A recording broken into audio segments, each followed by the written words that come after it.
Views آپ نے alien یعنی خلائی مخلوق کے متعلق بہت سنا ہوگا اور یقیناً اس پر بننے والی سائنس فکشن فلمیں بھی آپ کو ضرور بے چین کرتی ہوں گی یہ جاننے کے لیے کہ کیا سچ میں خلائی مخلوق کا وجود ہے، کیا واقعی اس کائنات میں انسان اور جنات کے علاوہ دوسری مخلوق موجود بھی ہے کہ نہیں۔ سب سے اہم سوال یہ کہ کیا خلائی مخلوق موجود ہے یا یہ بھی کوکاف کی پریوں جیسی کوئی افسانوی کہانی ہے۔ اگر آپ خلائی مخلوق کے متعلق جاننا چاہتے ہیں تو جڑے رہیے ہمارے ساتھ، اور اگر آپ نے ہمارا چینل ابھی تک سبسکرائب نہیں کیا تو سبسکرائب کریں تاکہ آئندہ آپ ہمارے ساتھ اپڈیٹ رہیں۔ ویوز، یہاں میں ہمیشہ کی طرح ان سائنسدانوں، ان ماہرین کی مصدقہ تحقیق کی روشنی میں آپ کے سامنے ان کی گئی تحقیق پیش کروں گا جو خلائی مخلوق کے وجود کو واقعتاً حقیقت سمجھتے ہیں۔ ویوز، سب سے پہلے آپ کے سامنے ڈیلی ٹیلی گرام کی رپورٹ پیش کرتا چلوں جس میں بتایا گیا ہے کہ خلائی ادارے کے ایک ماہر فلکیات 32 سالوں سے کسی خلائی مخلوق سے مسلسل رابطے میں ہے۔ ان کا مزید کہنا ہے کہ ان کی لیبارٹری کو خلائی مخلوق کی طرف سے 30 سوالات پر مبنی ایک سوال نامہ موصول ہوا تھا جن میں استعمال کی گئی زبان کو ہمارے ماہرین سمجھنے کی کوشش کر رہے ہیں۔ اس ماہر فلکیات کا مزید یہ بھی کہنا تھا کہ خلائی مخلوق کا بے شک وجود ہے، بلکہ وہ تو ہماری اس زمین کے آس پاس موجود ہے اور ہر وقت ہم پر نظر رکھے ہوئے ہیں۔ مزید یہ کہ خلائی مخلوق کی طرف سے بھیجے گئے سوال ناموں سے جو تھوڑی بہت سمجھ لگی، ان کے مطابق خلائی مخلوق ہم سے مزاحمت نہیں چاہتی بلکہ کچھ اور چاہتی ہے۔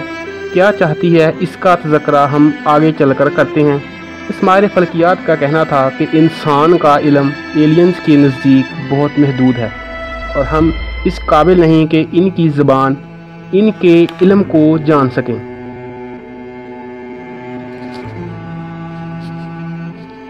کیونکہ ایلین کے پاس وہ طاقت، وہ علم ہے جو ہمیں 100 سال بعد میسر ہوگا، یا یوں کہہ لیں کہ ہم ایلین سے 100 سال پیچھے ہیں۔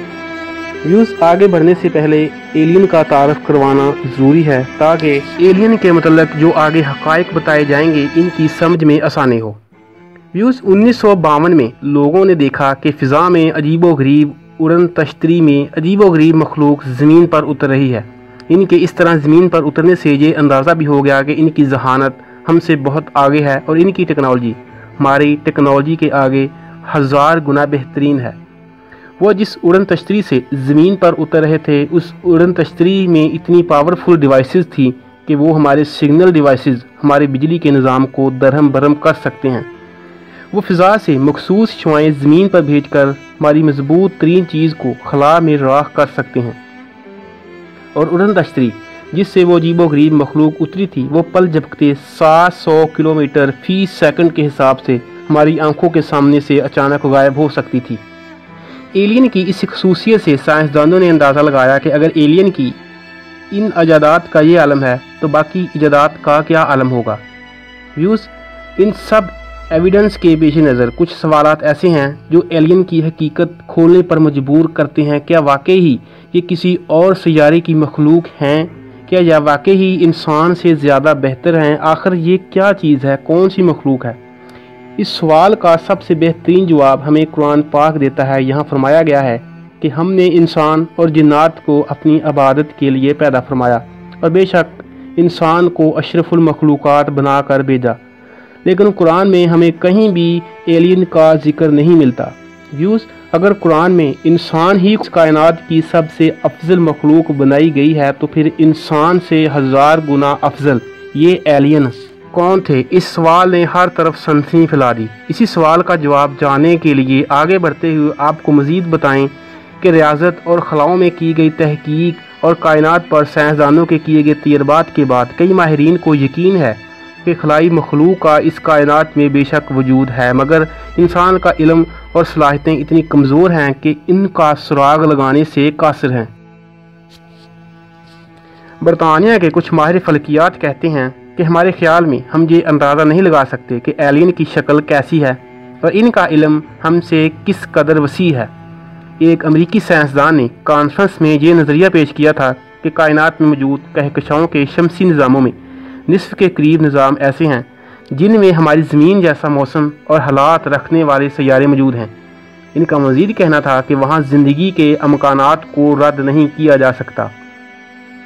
اور ناسا کے ہی ایک اور سائنسدان کا کہنا ہے کہ خلائی مخلوق کے حوالے سے ہم اپنی طرز پر سوچ کے پیمانے کو پرکھ کر سوچتے ہیں کہ خلائی مخلوق انسانوں جیسی ہوگی۔ بہت ممکن ہے کہ وہ کسی اور شکل میں اس کائنات میں زندہ ہو اور ان کا جسمانی نظام کسی اور طرح کام کرتا ہو۔ اور ناسا کے ایک اور سینئر سائنسدان نے پریس کانفرنس میں بتایا تھا کہ ہمارے نظام شمسی سے باہر مخلوق اپنے سیارے کے تمام وسائل استعمال کر چکی ہے، اس لیے وہ اڑن تشتری کے ذریعے دوسرے سیاروں کا رخ کر رہی ہے۔ وہ کسی ایسے سیارے کی تلاش میں ہے یہاں انہیں پناہ مل سکے، اس لیے وہ اب زمین پر نازل ہو رہی ہے تاکہ اس زمین پر وہ اپنی کالونی بنا سکیں۔ ویوز، جیمی کارٹر سابق امریکی صدر کے نام سے ہر کوئی واقف ہے، جنہوں نے 1976 سے 1980 تک امریکہ پر راج کیا۔ وہ ایک بار اپنی صدارتی انتخابات سے پہلے جہاز پر نیو یارک جا رہے تھے۔ رستے میں سمندر کے عین بیچوں بیچ انہوں نے ایک انتہائی منظم اور جدید ترین طرز کا ایسا جزیرہ دیکھا۔ یہاں اڑن تشتریاں لینڈ کی ہوئی تھی اور کوئی عجیب و غریب مخلوق حرکت کر رہی تھی۔ پہلے انہوں نے اسے امریکی فوجی اڈا سمجھتے ہوئے اگنور کیا، لیکن بعد میں یہ سوچتے ہوئے چونک گئے کہ امریکہ میں کوئی فوجی اڈا یا فوجی مشقیں بیچ سمندر میں کبھی نہیں ہوئی۔ اس بات کو انہوں نے پریس کانفرنس میں بتایا اور یہ دعویٰ بھی کیا کہ اگر وہ صدر منتخب ہو گئے تو وہ جو کچھ انہوں نے دیکھا وہ تمام خفیہ معلومات منظر عام پر لاؤں گا۔ ایک ایسا ہی دعویٰ ایک اور دیکھنے کو تب ملا جب 1980 سے 1988 تک امریکی صدر کے عہدے پر فائز رہنے والے رونلڈ ریگل نے میڈیا کو یہ تہلکہ خیز خبر سنائی کہ وہ جہاز میں بیٹھا تھا اور دوران پرواز انہوں نے کھڑکی سے اڑن تشتری دیکھی جس سے انتہائی تیز روشنی باہر نکل رہی تھی۔ ان کا مزید کہنا تھا کہ میں نے پائلٹ کو ان کا پیچھا کرنے کے لیے کہا۔ پائلٹ نے بیلکٹس فیلڈ تک ان اڑن تشتری کا پیچھا کیا۔ وہاں انہوں نے دیکھا کہ اڑن تشتری آنکھ جھپکتے ہی اوپر آسمان کی طرف اڑ گئی اور غائب ہو گئی۔ ویوز، پورے امریکہ میں 850 ایسی شہادتیں موجود ہیں جو کہ اس بات کی گواہی دیتی نظر آتی ہیں کہ انہوں نے اڑن تشتری دیکھی، اور بعض نے تو باقاعدہ تصویریں بھی اتاری۔ لیکن حیرت کی بات یہ ہے کہ امریکہ کے علاوہ کسی اور جگہ یہ اڑن تشتری کیوں نظر نہیں آئی۔ اس سوال نے اس خلائی مخلوق کے وجود کو مزید پر اسرار اور سنسنی بنا دیا۔ ویوز، 1993 کی بات ہے جب امریکی ریڈیو اسٹیشن کو کسی نامعلوم سمت سے سگنل موصول ہوا، جس سے ڈیکوڈ کرنے پر معلوم ہوا کہ 14 مئی 1993 کو ساپہر 3 بجے اس زمین پر ایلین نازل ہو رہی ہے۔ اس واقعے کو لے کر میڈیا پر بہت شور شرابہ ہوا اور ماہرین بھی چونک گئے تھے، لیکن اس واقعے کو اسی دن امریکی دفاعی ذرائع نے قومی سلامتی کا بہانہ سنا کر اس موضوع پر مزید بات کرنے سے منع کر دیا۔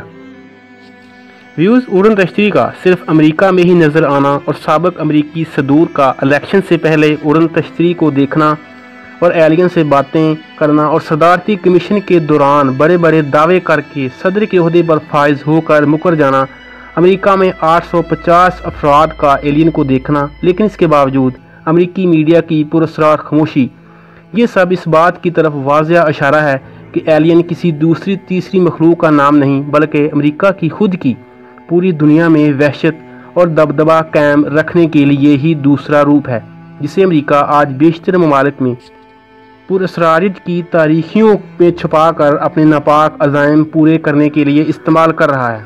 اس کے علاوہ ہمیں انسانی تاریخ اور قرآن مجید میں کہیں بھی دوسری تیسری مخلوق کی کوئی دلیل نہیں ملتی۔